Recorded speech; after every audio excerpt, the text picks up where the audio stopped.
The final frontier.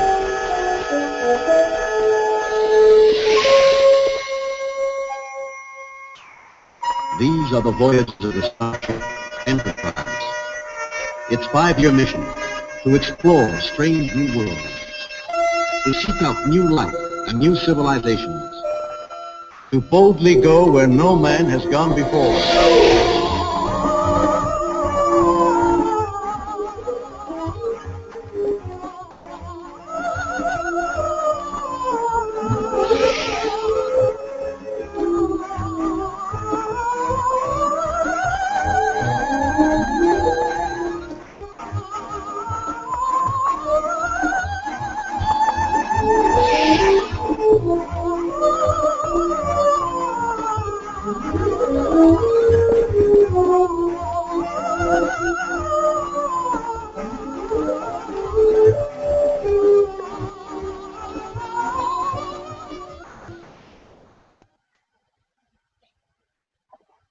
Good evening, Star Trek Attack Wing players, and welcome to another State of the Federation.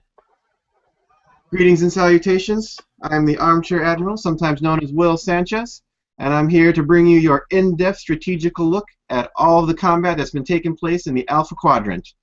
I will be your main host. I'm the Liberator of DS9, creator of the Armchair Admiral series on Board Game Geek, and a devoted follower of the founders.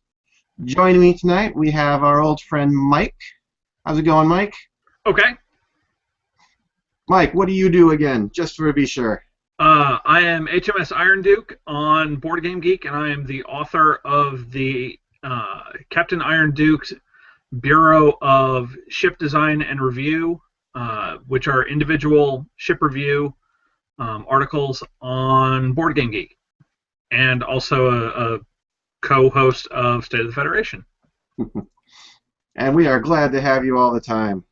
But yep, so today's show, we're going to get started. Today is our beautiful, wonderful SmorgasBORG.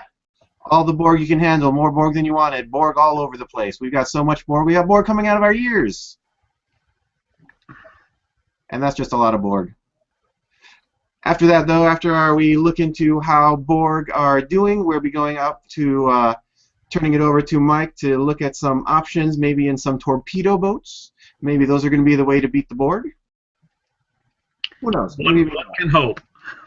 Couldn't be any worse, right? Could not be any worse than how they are right now. All right. So, without any further ado, I'm going to go ahead and get started, and we're going to be talking about everything Borg. Alright, so I'm going to start us off with this image right here. This is my little, it's not a Venn diagram, forget what it's called, but you know, there's basically the big thing that one is going to have to remember when dealing with the Borg is that not all Borg are created equal. Alright, if someone says, oh, I beat Borg before, which Borg did you beat? Okay, so here are your choices. You have the single sphere without a drone captain, so that's going to be someone that focuses more on straight up combat. You've got the two spheres that aren't using drone captains, so you have a little less defense on each of them, but a lot of firepower. You have the single sphere with a drone captain, which means you are facing assimilation tubules. Assimilation tubules is the worst card you ever want to go up against, and I will tell you why when we get to it. After that, though, of course, there's the two-sphere build, also running assimilation tubules. So these are basically 4 different Borg fleets that play completely differently, but all maintain the same kind of power that the Borg ship inherently provides. Right? And the question is, which one of these can you go up against? Which one of these can you beat? And I'll be going over the strengths and weaknesses of each as we go along. Anything to add in at this point, Mike? I do have one question for you. On your two-sphere with tubules, are both of them running tubules or just one? At least one has tubules on it. And any amount of tubules is pretty, I want to say bad, but if you're not running upgrades, it's not terrible. But they just really change the face of the game just having them there. Any tubes is too many. Any tubes is too many. Well, unless you're running the Borg. Well, yes. All right, so let's go over to the first one. All right, the first one we're going to look at. We're going to look at the single sphere build that is not running all of the Borg drone captains. So in this build, you're generally looking at either a 100-point sphere, generally with flagship, or an 80-point sphere backed up by probably Federation fighters of some sort. The thing that they don't have is that they won't have the assimilation tubules, so they'll be weak against heavy combo builds. However, their sheer amount of survivability and firepower is enough to take out single fleets, entire fleets, almost effortlessly. So the build, I'm not going to go over a lot of builds on here, but one of the builds that I saw with this one is he was running flagship, Picard, Bohica, 2 copies of a Blade of Armor, once more into the breach, cheat death, and I think that was pretty much it. So every attack was 7 attack dice. He had a defense die, which is, you know, unusual for Borg, who usually get 0. And 3 actions a turn, meaning pretty much all 7 of those dice are going to hit, or all 12 of those dice with once more into the breach are going to hit, and that's usually enough to take down even sizable fleets pretty quickly. I saw it take down a Ravlarest, Gorportis, and Hideki fighter build. I saw it take down other single Borg sphere and fighter builds, and just it has a lot of firepower and a lot of survivability. So what do you think about this sphere list, Mike? Okay, now in the spirit of full disclosure, I have not played against a Borg build yet, so I'm kind of like Picard and Q-Who, where they're going to meet them for the first time. You know, I've done some theory crafting, I fiddled around with my cards, but my local meta kind of took a break after the end of Dominion War, and so I've been somewhat out of the loop. Gotcha. You're taking the everyman position here. I'm taking the everyman position. Looking at the 4 builds just as very rough out, I would rather face I'd rather face this build than any of the others.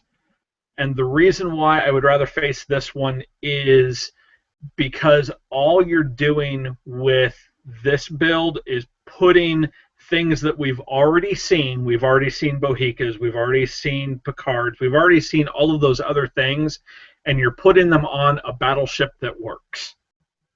Mm-hmm. And so, for somebody who is coming at this cold, at least I know how to handle a heavy attack. You know, I have to deal with the 360-degree arc, which is something new.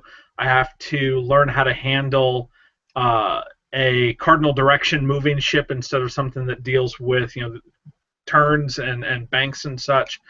But this will be the most familiar of the 4 builds. I don't know if I can beat it, but it's the one that I'm most confident of having a chance against.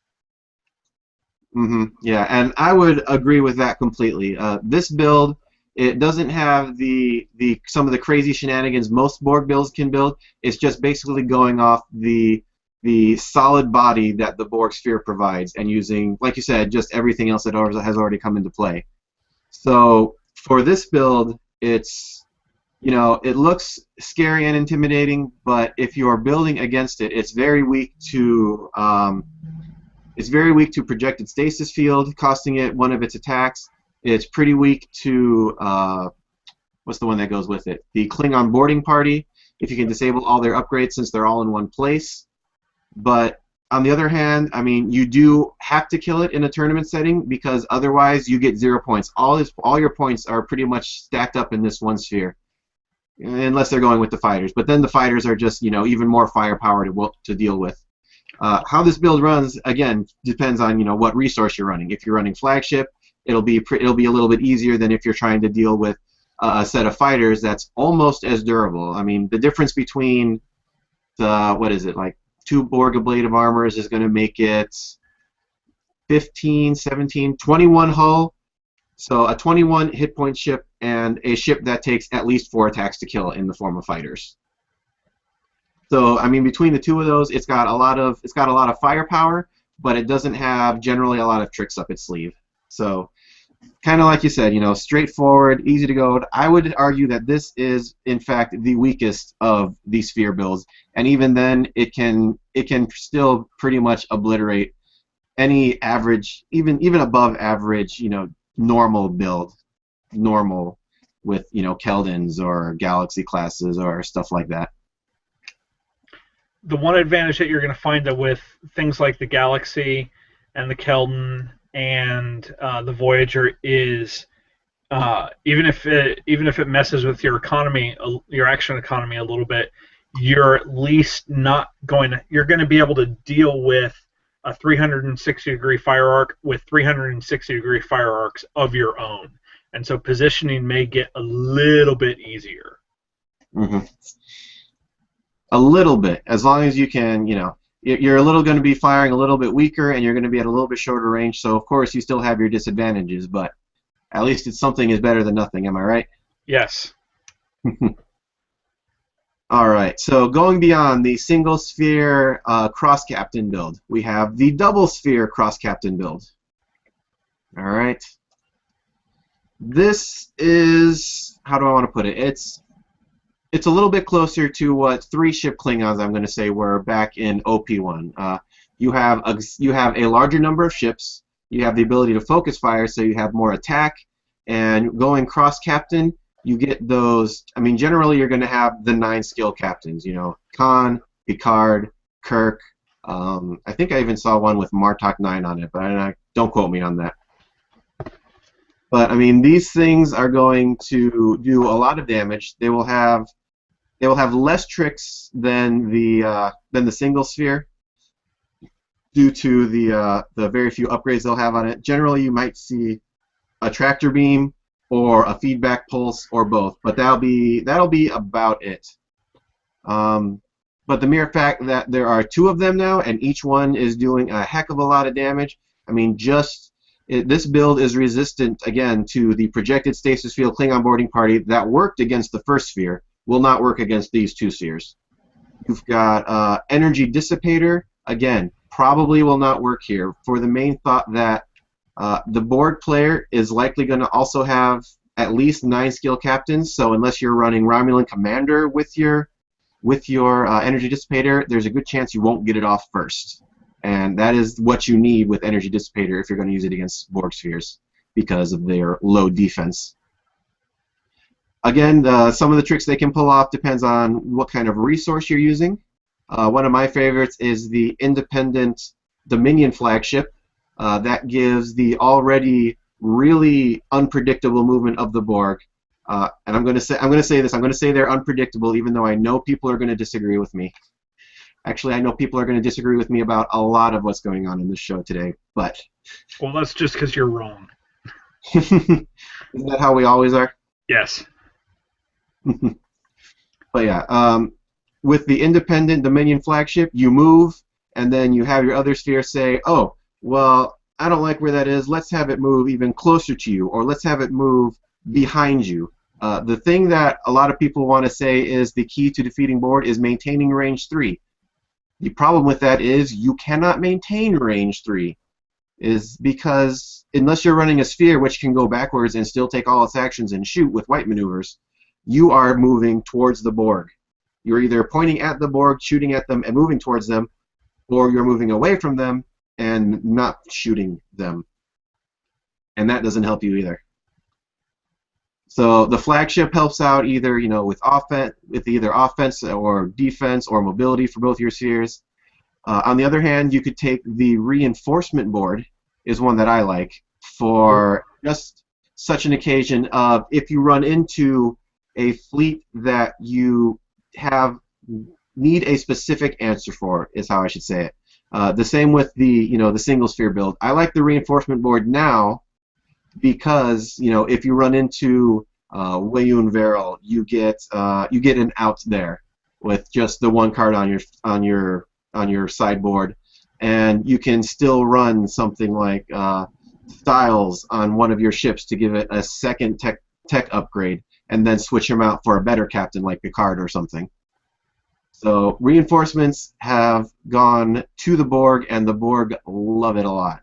So you would say that that particular resource is now the reinforcement Borg? Yes, I like reinforcement Borg, but I mean, really, the reinforcement board has come into a lot more useful now, especially with assimilation tubules, and I'll probably go into that a little bit more after I finish going through the builds. But so the 2-sphere with, off-faction captains. How much does that worry you, Mike? This one is the hammer of the builds as I look at it, because it has an immense amount of inherent firepower, but it doesn't have a lot of versatility. And by that I mean, when we've talked about the idea between a focus build or a Swiss Army build, this one, you're talking about 78 points in ships alone.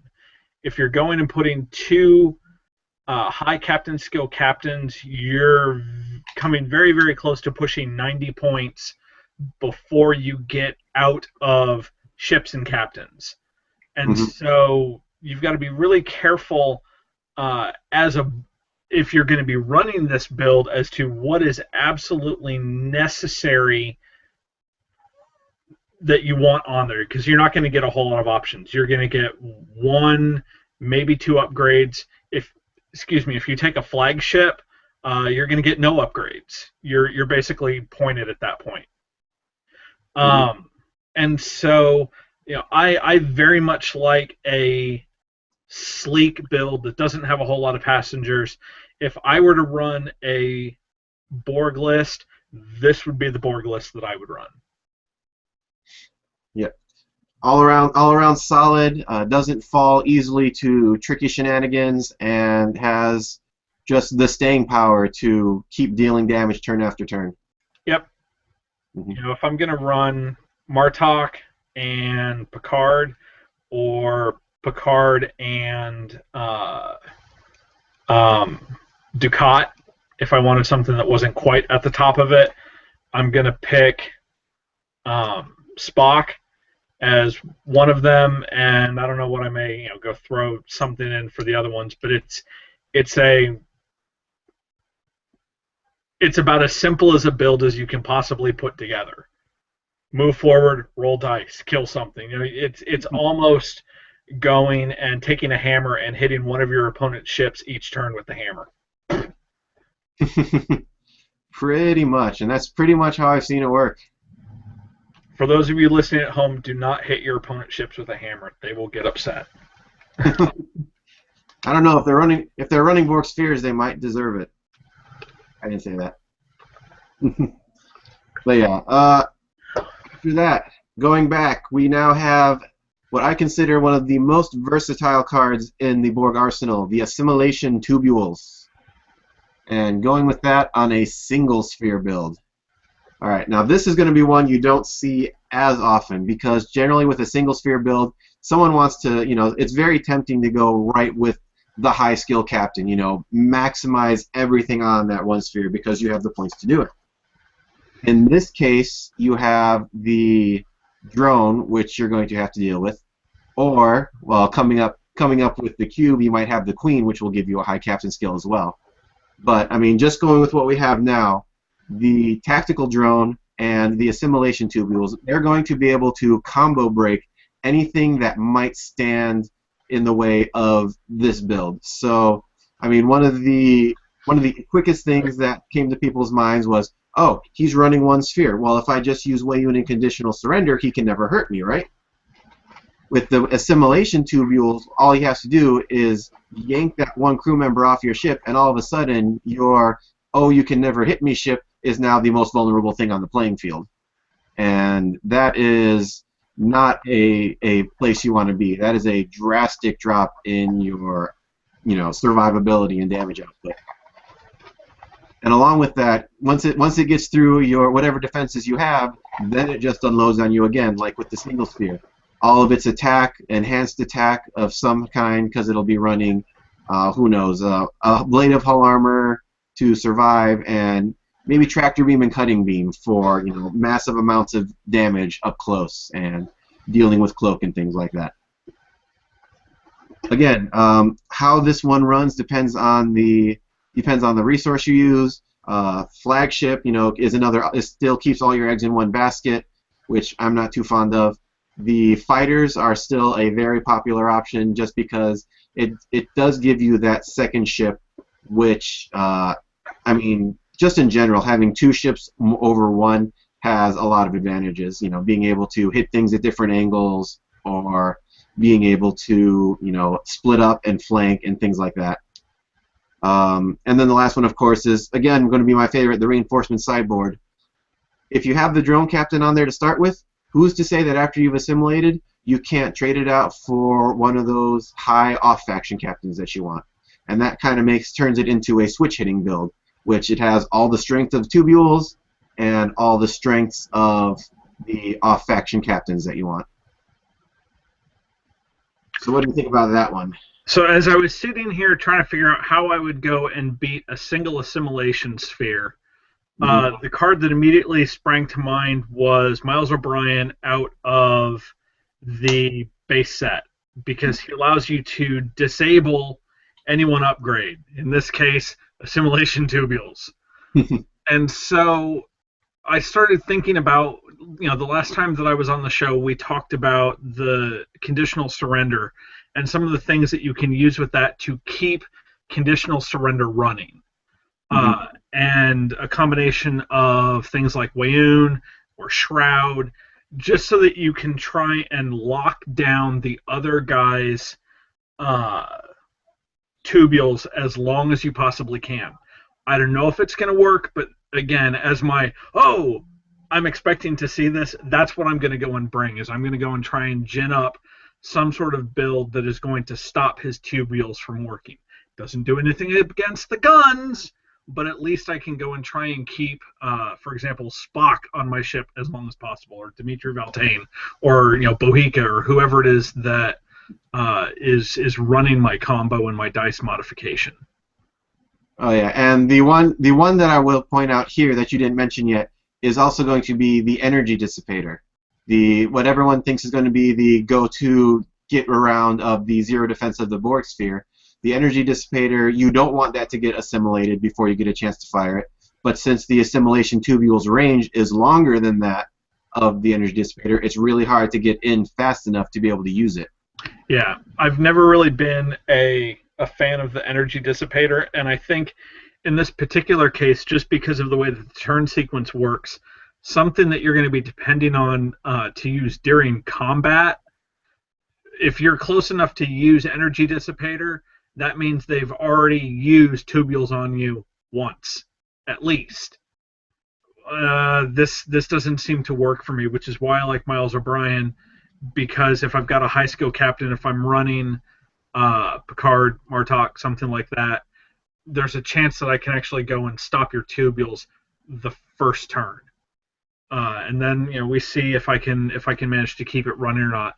But in a tournament setting, this is an extremely specialized build. It is I want to stop the tubules. Does it have some use if you're going to face other things that night? Sure, but it's really, really, really pointed at I'm trying to stop single sphere tubule builds. And so I think in an overall tournament setting, you're going to lose a fair amount of utility. And like you said, you're going after the single sphere tubules. I mean, that doesn't help you against the single sphere that's not running tubules, or the double sphere that's not running tubules either. Correct. So, I mean, you're pointing at one Borg list and losing to the other ones, and the way that these lists can switch back and forth between them is kind of silly. There's still some utility to be able to go and turn off something else that they may have, but if I want to stop tubules, Miles. It'll at least buy you one turn where if they still really want to assimilate something, they have to re-enable it first. Correct. All right. So that's the single sphere build. And then here is the one that I fear the most and I like running the most. This is the double sphere with at least one assimilation tubules. And we were talking before the show, it doesn't have to be both assimilation tubules. It can be, one Borg sphere running the assimilation tubules, and then the other one might have the off-faction captain for all the strengths that one has. So, I mean, here you have the bonus of having, again, 2 ships. With 2 ships, it's really easy to, outflank the opponent, especially with the Borg maneuvering dial and all the other things, the firing arcs. Because, if your spheres are sticking together and then they break apart, one goes left, one goes up, both of them, if they had an arc, neither of them would be aiming at you if you were in the middle. But since they have a 360 arc, no matter where they go, if you turn to face one, the other one's going to be right behind you. If you turn to face the other one, that one's going to be right behind you. Do you turn and split up to hit both of them one-on-one? There is no ship that will go one-on-one with the Borg sphere. I will put my reputation on that. Now, I think your only maneuver option at that point is to go and focus on one and pray you're able to get out of range on the split. Mm-hmm. Or if you're not able to get out of range, at least try and get into so that you're close to one and in range 3 of the other one, so you're going to pick up the bonus defense die. Mm-hmm.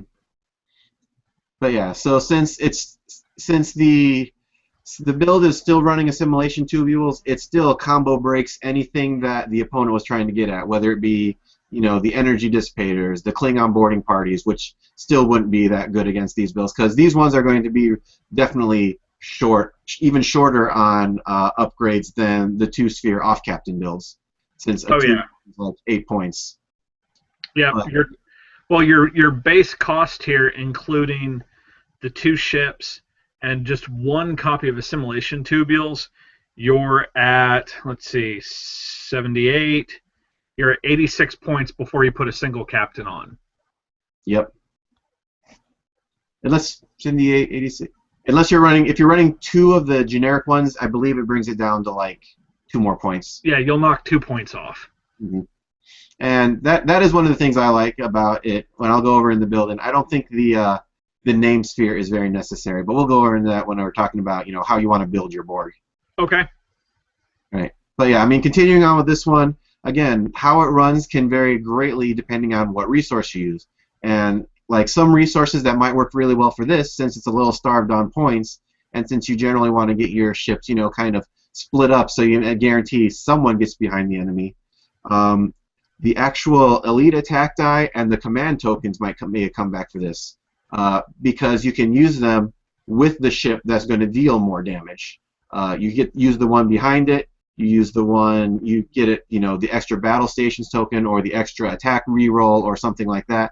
And because you can, you can spot buff is what I'm gonna call it. You can choose which sphere needs buffing more and then just go ahead and do it.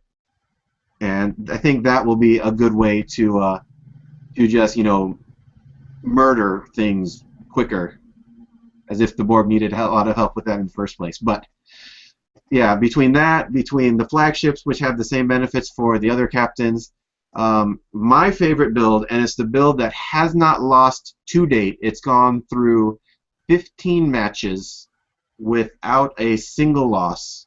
It has lost 1 sphere at most, but it only loses ships to other sphere builds, and that is my anti-Borg board, which I actually have videos up on YouTube for. And that takes the advantage of the reinforcement sideboard, so that I actually can manage to fit 1 assimilation tubule, Khan, Picard, Energy Dissipator, and Bohica all in the same build, which generally would be like 110 points. And because of the versatility of reinforcement board, it does not fear the assimilation tubules, because I don't take the dissipator off the reinforcement board until I'm ready to use it. Evil. Evil, evil, evil. And that's one of the reasons why I like that board a lot. But yeah, I mean, against this, I mean, you already said, try to, aim at somebody, and I don't know. I mean, yeah, what do you do against this? 360 arcs are just incredible. Okay, so what I'm going to do is I'm going to run off a number of things that spring to mind as to what I would do, and you tell me how they don't work. Because I'm sure that you've seen most of them, but actually I have one meta question before we get there. How large is your local meta? All right. In my group, we have, I'm going to say, 14 players off and on, and about, at least half of those, I would say, are, strategically strong players. Okay. And what percentage of those are running a sphere list of some sort? I would say roughly 90% of the high strategy ones. Okay. So a lot of spheres going around. The sphere have assimilated your meta. Pretty much. Okay. I was just kind of curious. Like I said, I'm in a historically small meta in Memphis, Tennessee, and we've been on kind of hiatus after Dominion War, so I'm just kind of curious what's happening somewhere else that has a larger player base than what we've got. All right, so even with my meta, I took a 2-hour trip down the coast to play at another store to see how they did, and again, Borg was 4 out of 6 lists there. Okay. And they all won. Okay. So let's see. Things that you might try against Borg. I think that secondary weapons may be useful here. And the reason why is because it's going to give you the ability to use rear fire arcs if you've got it. Since arc is going to be a major problem fighting the Borg, in that they have it and you don't, that the ability for like fed ships, and we'll talk about this when we get to torpedo boats later on during the podcast, that the ability to go and take torpedo boats or something else, overrun and fire your quantums out the back as you're coming about is not something to be discounted. Is it going to be a world beater? No, but there's one potential idea. Another idea, I think, is trying to go and jam them and going and putting your ships where you think they're going to be. We talk about positional awareness and how do you fly a fleet so that you get actions and you're able to deny your opponent actions. At least with the Borg, there are only so many places that they're going to be. It's always going to be a straight line. And yes, they may decide, instead of going left, I'm going to go back or something like that. There's still only ever 4 places that they can be. And that's when you start getting into head games with your opponent and how well do you know how they maneuver. The game of Attack Wing isn't just ships on a board. It's my mind against your mind. And how well do I know you, and how well am I able to get into your decision loop? Gotcha. Other ideas, I'd have to go and do some theory crafting as to an overwhelming firepower build. The problem is that especially with the off-faction or the out-of-faction captains, I'm not going to be guaranteed of being able to get my my crushers in before they drop a 6 or 7 or 8 or whatever dice attack and squash one of my ships. And if they're able to go and kill a ship a turn, that's going to be challenging. Looking at the Borg in kind of a meta aspect, we have seen a couple of times things come out where when they initially come out, everybody goes, "Ah!" And that things that come out in succeeding waves kind of ameliorate some of those problems.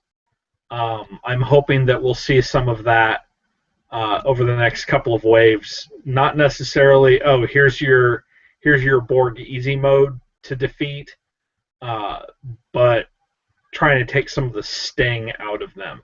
And right now, I mean, there is one thing that's going to take the sting out, specifically of assimilation tubules, and that's the species 8472 or whatever the number is, because you can't use a lot of those tricks on the specific bioship and its crew. Gotcha. So bioships may be the way to be. Yeah. All right. So going back over the things that you thought about, and how I'm going to shoot them all down right now. Of course. I don't mean to. I don't want to say that because it's no. I value your opinion and everything, but here's the things that I've seen. Bioship, you can't assimilate their upgrades. The bad thing about Bioship is that their upgrades generally aren't worth assimilating. You've got the deal with they have no crew, obviously. Their weapons are kind of garbage. And their techs, which are their best point, are at best. It's like Species 8472 seemed like it was more designed to combat other races and be strong. The best one would be the bioelectric feedback, which removes all tokens and drops close. But I mean, the Borg don't really care about that. And then the other one is the quantum singularity, which lets them jump anywhere on the board. The problem is all that does is let them help maintain range 3. If the Borg had some kind of arc or something, then maybe they could escape the Borg arc. But as it is, they're just making the ground even instead of giving themselves an advantage, and they're paying for that. Well, but here, I mean, even getting an even playing field is better off than where you're at without. So, yes, you're paying to get an even playing field, but at least it's something, and it seems like that's a repeated theme in what we've been talking about. Is at least it's something. One of the other things that I would mention on Bioship Alpha is if you're able to actually get an attack on them and get some damage, the name ship, whenever you attack with your primary weapon, if you inflict at least 3 damage, place an auxiliary power token beside the target ship. Okay, well now I've got to at least have him deal with trying to get rid of that auxiliary token. Oh yeah, and I will say that does work quite well. I mean, at least if you get that one hit in, it works quite well against the non-Borg, the off-captain Borg ships. Okay. With the general Borg ships, though, they actually don't care that much about actions. If they're using the TAC drone, with they're getting their free reroll, they don't care because that's not an action. And they're still going to get their 6 or 7 attack dice anyway. What you need is something that, makes their movement more predictable. So as a Borg player, I've even, gone off while I've had an energy token, an auxiliary power token, and done something that purposely wasn't a green maneuver and ended up destroying the enemy because they expected me to make a green one. Okay. But yeah, that's all kinds of tough things. What was the other one they were saying? Oh, trying to bump. All right, the problem with trying to bump is that even if you guess right, you still have maybe a 50-50 chance of still pointing the right direction to shoot the Borg sphere. True. So, like, if you think the Borg sphere is going to go straight ahead and, like, you're off to the side here, you can try to go that way, but then you're not shooting at them. Or you can try to go this way where they would bump if they went sideways, but if they went forward too far, again, they're out of your firing arc. And firing arc is the big problem, and that goes back to the idea of being able to use secondary weapons. Mm-hmm. And this is something obviously that the Feds kind of have a little bit of an advantage on, just because they've got so many rear arc ships. But again, it's something. The thing with bumping is you can't look at bumping as a single ship strategy. I think you have to look at bumping as a fleet strategy, in that if out of the 4 possible directions that they're going to be in, you want to try and cover as many of those as possible. You're playing an anticipatory game of whack-a-mole of, okay, I want to be here in case he moves here, I want another ship over here in case he moves there, and a third one over here in case he moves there, and maybe he'll hit one of those 4, or one of those 3 ships. And just to make it worse, it doesn't happen yet, but have you seen the preview for the Borg cube? Yes, I have. Did you see the part where the Borg cube does not lose its actions if it bumps with a ship with a hull of 6 or less? Yes, I did, which gives me great hope for the Galaxy E later this summer. And that's really what I'm hoping when I was talking about things that will come out and ameliorate the problems. I'm hoping that there are going to be majestic, wonderful things that come out on the E that are going to make most of my troubles go away. We can hope, but until then, we gotta keep working with what we got. We want to win. We gotta win. And I'm assuming we can't do the Independence Day thing and upload a virus. But put Windows 98 on there or something. Yes. The Borg would hate it. But yeah. So many things the Borg do. But wait, people have been saying, Borg aren't such a big deal. I've beaten plenty of Borg. Well, number one, going back to those fleets, they can beat. Maybe they beat one of the particular fleets. But the thing is that every fleet, what works against one fleet generally doesn't do well against the other, 2 or 3 of them. And since Borg can be any one of those, you're kind of, toast. I'm gonna disagree slightly with you. I'm gonna say you can either beat left side or right side of your diagram. You think the difference between 1 and 2 sphere isn't that big? Well, I'm not even necessarily looking at 1 or 2 sphere. I'm looking at the way that you're going to fight off faction captains and the way that you're going to fight a tubule build are so wildly divergent that you've got a better chance. If you're setting up to fight one of those, you might have a chance. Your odds are going to go down fighting against the other side of your dichotomy. And since the Borg ships are just so strong to begin with, any disadvantage is really going to just really hurt you even more than usual. Correct. Which means, you may want to go and look at getting your own reinforcement sideboard and stocking it with the other side. If you're going and doing a build to beat out-of-faction captains, you go and stock your sideboard with anti-tubule toys. And if they bring out tubules, all right, time to go and bring in the B team. Gotcha. But yeah, so, people are like, Borg's builds, they're not that bad. You just don't know how to fight them yet.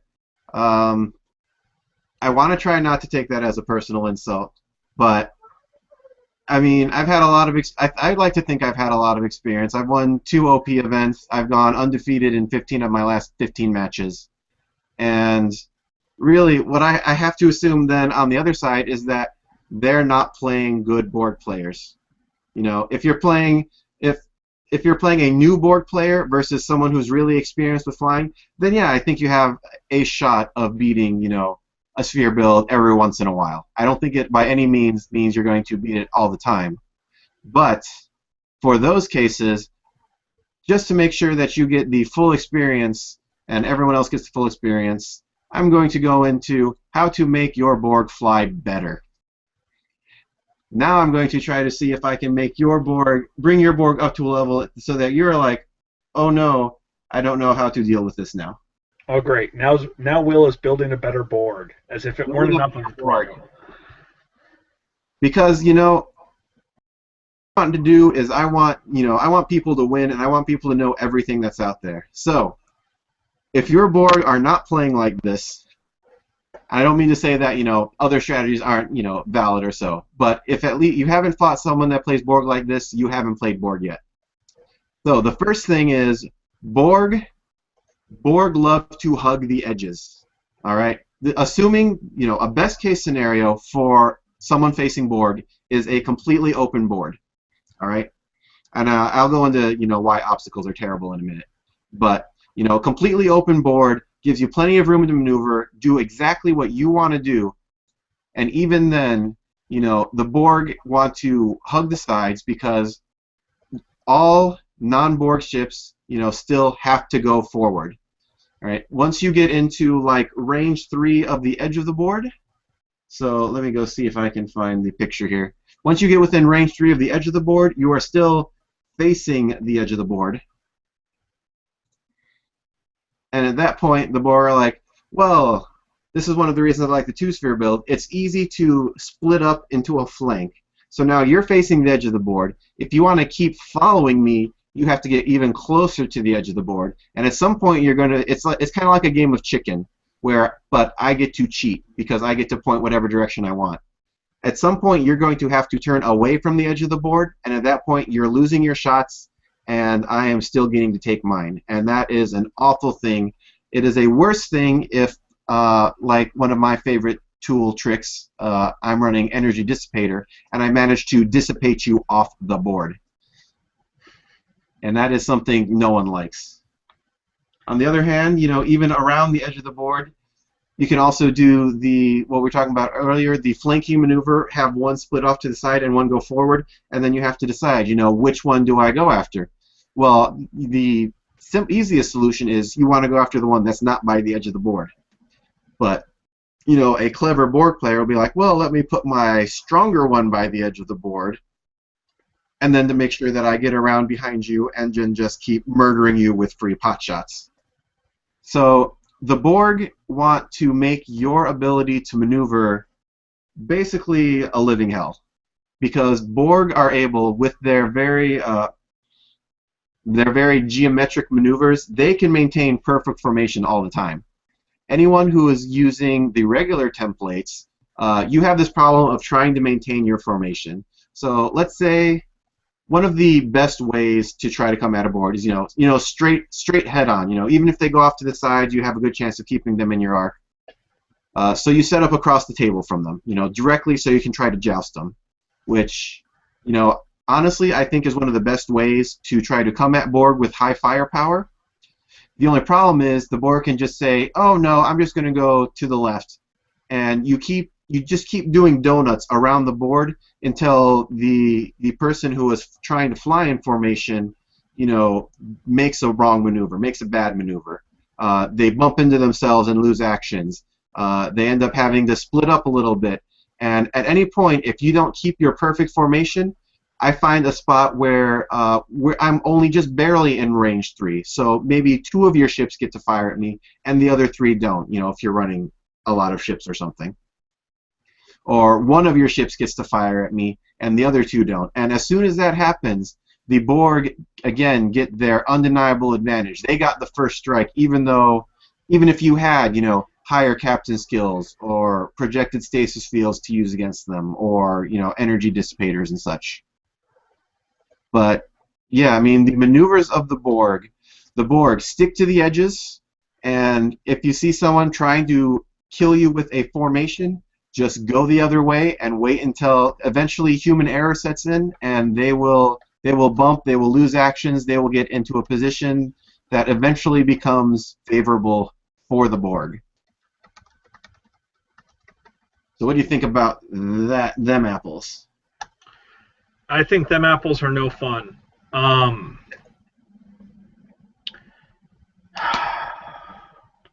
Have you ever played the scimitar scenario? I think I've played it once, and the scimitar was just as irritating with its cardinal movement. Mm-hmm. And trying to coordinate all your ships so that you could bear down on it in the same turn was nigh on impossible. And I remember that it was, you know, it was really difficult, especially when, well, for me, when the Enterprise went past the enemy and couldn't turn around again. But I think this is the big weakness of a lot of the other fleets, and I keep coming back to the problem of firing arcs, and that so many of their ships are just 90-degree front arcs. They don't have the ability to shoot 180-degree full frontal arc, so they can't get the 90-degree off-axis of advance shot. And so there's no way that you can kind of circle. And if you think about regular battleships, the ability to go and turn all your turrets and fire to starboard as you're headed in one direction, the majority of the attack wing fleets don't get that ability. They have to be pointed at the enemy, and you get dragged into this joust where you can't come about quickly enough to be able to concentrate firepower after that first pass. Mm-hmm. Yeah, and I mean it's just brutal for anyone. Let's see. I'm running quite a bit longer than I wanted to, so I'm going to see if I can. I'm going to pick up the pace a little bit if you don't mind here. So, I mean, the last thing we have to deal with is Borg maneuvering with obstacles. Heaven help you if you're playing with a planet with the Borg. All right. The Borg want to dance around that planet as much as possible. If you see here, you know, any ship can get through a planet with a 4 maneuver. All a Borg ship has to do is sit there, and either you have to turn to the side, and no matter which side you turn to, the Borg comes around and shoots you because it has the 360 arc. Or you have to try to go through the planet and meet them, in which case, if they just go off to the side, you're still, again, out of arc. The Borg can just do a nice little dance, you know, up to the side of the planet, even running into the planet to avoid shots, and then come around behind you any which way, shape, or form because of their incredible just 90-degree maneuvers. You know, it takes them 2 turns to turn around and get through a planet. It takes anyone else, you know, at least 3 turns to bank and turn around it to try to get someone in their arc, or, you know, even if they try to split their forces and go in separate directions, in which case the Borg sphere gets to choose which side do you want to go against. And so I'm curious, what is the least amount of damage that you've taken in a Borg with one of your 2 sphere builds? The least amount of damage? Yes. It took 2 damage to 1 ship's shields. And that was it? Yes. Okay. That was against a strike force 2-ship Breen build running cloaked mines and energy dissipators. Okay. And Are they trying to get up and just dissipate you off the board or something, and shut you down that way? Or just trying to hit me at all? As soon as they got into range 3, because of even with, you know, 3 defense dice, I chewed through their 8 hit points in 1 volley, and that was just it. I never even ended up having to get even that much closer to the mines. Okay, I was just kind of curious. It wasn't only in web, so they didn't really have any much choice to get around me. Okay. Yep. So yeah, I mean, if there are obstacles, dance around the obstacles, because even if they don't try to split up and come after you, you dance around the planet. They don't get something free when they don't get a shot, but the Borg get a regenerate action. Oh no, you got me down to 1 hit point. Now I'm back up to 7. I lost a game this way when I was trying to chase one down with one of the bio ships when I was testing with it, and that was the most awful feeling in the world. The other thing is, you know, dance around planets, dance around board edges. Things with less maneuverability than you, which is everything, are going to have massive problems. All right, so what else do I have? We've got, the last thing I want to do is building the Borg. All right, so we already went over how you want to maneuver them. The last thing we really need to go over is what is a good Borg build, and I'm going to go out on a limb here and say most Borg builds are not good. They make it easier, like we were talking about earlier with the one ship off captain build. I mean, those are things that are easy to predict.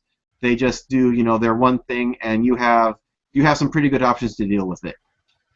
For my taste, if you want to win with Borg, this is my recommendation list. 7 of 9, cutting beam, no, don't touch them, don't go there. They're not worth it. You only need, if you're running assimilation tubules, you still will probably only need to assimilate 1, maybe 2 things in a match. And at that point, all that's left over is if you're running TAC drone, you still have 2 rerolls left. Between those 2 uses of your drone tokens, you do not need more. By that point, most ships will be done, and if they're not, they are not in a position to get to put up a fighting chance. Cutting beam by the same token might be useful on a 1-ship build, but I don't recommend those in the first place. The other thing, things that you can have one of, don't stack these. All right, feedback pulse, tractor beam, Borg ablative armor. All right, the 1-ship builds, they stack 2 Borg ablative armors. That is a terrible, terrible idea. All right, get an ablative armor and an assimilation tubule so you have some outs. Just being able to absorb 4 more damage isn't necessarily even delaying your death by 1 attack. That might even only be 2/3 of an attack, depending on what you're going up against. If you're going up against something that can actually hit you with energy dissipator, it's a complete liability. It's done nothing for you. Borg tractor beam is decent against cloaked vessels, and it's a decent all-around card. But I mean, for the high point cost, go for more damage before you feel the need to draw someone out of cloak, because cloaking around these days doesn't last very long, and even the ones that do have very terrible firing arcs and are easy to get behind. The last one is feedback pulse. If you want to run one of these, the reason I don't like it so much is you need to take Sphere 4270 to take it, because it's the only one that has a tech slot. But basically, all this does is negate your opponent's transphasic torpedoes. All right, and if your opponent is in a position to transphasic you anyway, you're probably doing something not so good. I can see myself getting more chance of assimilating the transphasics before they fire, or something else, but the feedback pulse just really only negates pretty much 1 card, and heaven help you if they're not even running that, then it's negating something even less point-wise efficiently. So, just negating a basic attack is okay, but if you really want to pile on the hurt, the win after win, definitely go for something more offensive. Anything you have to say about my selections here? I'm inclined to agree with dumping feedback pulse. I'm not a great big fan of discard single-use cards anyhow. Mm-hmm. I think I would need to go and toy around with the combination of tractor beam and cutting beam before I would say no, don't do it. That's, I think that comes up to your mileage may vary, how somebody feels about those. Because of my purchasing habits, I wouldn't have more than 1 Borg ablative armor anyhow, because I've only got 1 sphere. Mm-hmm. And if I run a sphere, I'm probably going to be running the Giga sphere with fighters. Gotcha.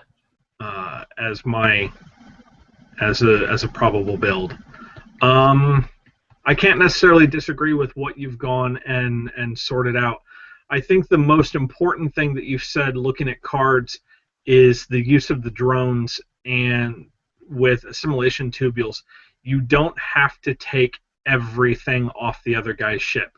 You have to break his combo. And because of the way that the combo mechanisms work in this game, that usually means just having to take out 1 piece. Pretty maybe much. 2. And so you don't really need the never-ending source of drones that 7 of 9 is. The other thing, I don't remember the exact wording of the card. When we get the cube, drone alcove is another way to go and actually put pieces, or put drones back into circulation without taking up that crew slot. Mm-hmm. And that's pretty nice too. I like that one when it comes out, but generally the new Borg ship isn't giving us much that we couldn't already do. So I'm not too afraid of what the cube will bring to the table, because I think we've already got the worst of it here. Yeah, I think that the cube is just going to bring icing, as it were. Mm-hmm. But yeah, so I know that this section is probably going to get a lot of criticism because there's a lot of people that are like, oh no, the Borg aren't overpowered, you just don't know how to play them, or I can beat them just fine, and people will disagree with me left and right. But I mean, ever since the first episode, when I first said, what I want to do with this, what I want you guys to win, I want you guys to know what's out there, and I want you guys to know how to deal with it. We've got a couple tips to deal with it, but nothing, major that's going to say this is going to beat against the Borgs. This is going to beat Borg reliably, because nothing's going to beat Borg reliably with the 4 different builds that they can be in, and the fact that the certain things that work against one don't work against the others. Here it's the one thing that I will say, and this goes for any fleet that you fly against. It doesn't matter, my meta, Will's meta, your meta, whatever, is you are not just playing the system, you are playing the guy across the table from you. Mm-hmm. And that when you come in, Will and I were talking about this before we started the show, which is worse, the Borg's bark or their bite. And undeniably, they have got a terrible, awful, nasty bite to them. But right now, there's also a fair amount of the Borg have a nasty bark. Play the guy across the table from you. If you can start getting inside his head, yes, the system is currently tilted towards the guy playing the spheres. But I would encourage players to play the guy across the table, play to what he thinks is his invincibility, and go at him. Don't give up the game just because somebody goes and pulls out a couple of golf balls. Yeah, I mean, you always want to play a couple of games, and I know there are some people that have said, Borg Sphere versus Borg Sphere is one of the most boring matchups ever, but I haven't had too many problems with it. Everyone, especially with the build that I was using, is, it's still a, cat and mouse kind of guessing. It just is on a different plane that the other ships can't match. So I'm going to go out here and say, I want you guys to win. If you want to win as well, I'm going to highly suggest the Borg spheres. They're going to be the things that are winning the most. Out of 3 OPs, they have taken all the Borg lists have taken the top slots. They've only lost to other Borg lists. I've seen maybe one non-Borg fleet beat a Borg fleet, and that's it. With all the great strategists that I have, that I get to play with, and even trying to play against the Borg spheres myself, Borg sphere right now is definitely the way to go if you want to win. Okay, so I don't think that will change anytime soon. Let's answer one other question, I think, before we sign off, and I think we should probably go and hold. We're running up on an hour. Let's hold torpedo boats for the next State of the Federation. But between the named and the generic, which one and why? Gotcha. Between the named and generic, I would definitely go with 2 generics for a double sphere build, and then the named one if you're only going for a single sphere. Those 2 points are actually worth quite a lot, since you already have a very low point cap to deal with when you're running 2 spheres. And what I do is I run 2 of them. I run 2 with con, assimilation tubules, and even just a basic drone, because I don't have the points for more, and my reinforcement sideboard. And I have videos of that up on YouTube just to show how effective that's been. But yeah, every single point counts, and the ability to split your fire I don't think is very good against anything except Hideki fighters, and most people are running the Federation fighters instead anyway because they're better. Okay, I'm inclined to agree. I'm a great fan of a lot of the named ships. I think that the text that they add to it and the flavor that it brings can be absolutely fantastic, but the whole benefit to the Borg is being able to drop a 6 or 7 or 8 dice hammer on somebody, and if you're going and dividing that up and you're suddenly shooting like a pair of Vorcha or something, And that just doesn't do it for me. I want to go and kill stuff and kill it now. And so I don't see the benefit of running Borg Sphere 4270. Mm-hmm. The only thing that it has over the other one is that it is the one with the tech slot. The basic one does not have one. That is true. But Styles will fix that. Good old Styles with style. All right. Well, with that, I don't see any questions in the chat. If anyone has some questions, go ahead and you can go ahead and bring it up now. But just in the way of news, if you haven't seen it yet already, the previews for the next wave are up on StarTrek.com. They released all 3 of them in the span of 3 days. The Vulcan Dakir, is that this one or was that the next one? I don't remember. No, the Dakir is coming this wave along with the Bajoran Interceptor and the Tactical Cube. Mm-hmm. So lots of new stuff there. It's going to be really great. I mean, we're basically looking at another Excelsior with the Dakir.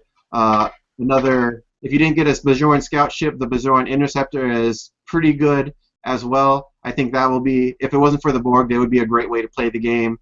And the Borg Cube is, like I said, not going to change the face of the game so much, but it is going to have a lot of fun options for Borg. And really all it's bringing to the table is more Borg versus Borg, as in the way I feel it. But yeah, let's see. Any other news? Arena. The Arena. What is it? What am I saying? The Arena OP instructions, that's what I'm looking for, is out as well. If you want to take a look at that, that should be coming to a shop near you within the next month. Next episode will again be next week. Mike, since we didn't get a chance to do torpedo boats, would you be up for another one next week? Yeah, you and I need to talk a little bit about scheduling because I've got some travel near the end of the week, but potentially yes. Okay, sounds good. So next week we'll probably pick up the torpedo boats that we missed this time around, and we'll see Mike again. I think we should do another mission next week too. Since we did Mutara Nebula in our first one, we should pick another mission and talk about that. That sounds like a good one. All right. So, let's see. Anything else I need to bring up? Oh, all right. I don't generally like doing this, but apparently we are so popular, and I love you guys forever for this, that the host I'm using for the RSS feed so that you can download the podcast is actually over my bandwidth limit. So, I mean, if you're interested, and if you're listening to us on podcast right now, or if you just want to help out a little bit, keep State of the Federation running. I put a donation link on my YouTube channel. I mean, just donating like $2 or something would help out. If I hit, our goal is $60, and at $60, I can afford to have unlimited bandwidth on a personal account, and that should be more than enough. So, I mean, if you like the show and want to give back a little bit, I would greatly appreciate it. But until then, I will try to keep it running as much as possible. But if you have problems downloading, that might be the case. Let's see. We have one question from the chat. Playing in a faction pure environment, are the Borg currently still the power to beat? I'm going to say that it negates one side of that little 4-square build I had up for the Borg in the first place. But really, assimilation tubules is a super destructive force. You know, it'll pick apart whatever you're bringing. So, and the problem with faction pure is you don't then have the faction mixing to fight against them. So if you want to bring projected stasis field, you have to bring Klingons. If you want to bring energy dissipator, you have to run Dominion or Breen even. And I feel that that limitation hurts the other races more than it hurts the Borg. Anything to add on that, Mike? I'm inclined to agree with what you said. It does make your planning a little bit easier because you only have to try and figure out how to beat one type of Borg, but it's going to severely cut down on your options. I mean, what we were talking about with how I would deal with assimilation tubules and running some sort of Miles O'Brien conditional surrender or shroud type build, well, that goes right out the window because you can't put all those things together. I have to go back and look through my card box to see what other options you might have to be able to go and knock out one particular upgrade turn after turn after turn. So it makes it easier that you only have to plan for one type, but your Swiss Army knife goes right out the window. Mm-hmm. I was gonna say, and the only other thing that they will be missing then is the ability to attack first. But since they have the extra points to spend on the added defense, I don't even think that's going to hurt them too badly. Especially after the next build comes out, where in Faction Pure they'll have access to the Queen, which starts out as a skill 8. Yep, that Queen's going to be nasty. I like her. I like her a lot. I like her anymore. I like her too, and I think she's going to be a lot of fun to be able to, since her text allows you to go and relocate her to another ship if by some small miracle somebody blows up the one that she's on. And refill her drone count. Yes. But yeah, so yeah, Faction Pure I think actually helps Borg more than it hurts it in general, and that's what I'm gonna go with. But yeah, I think that's gonna be it for the show then today. Mike, if you want to give them one last shot at how to find you.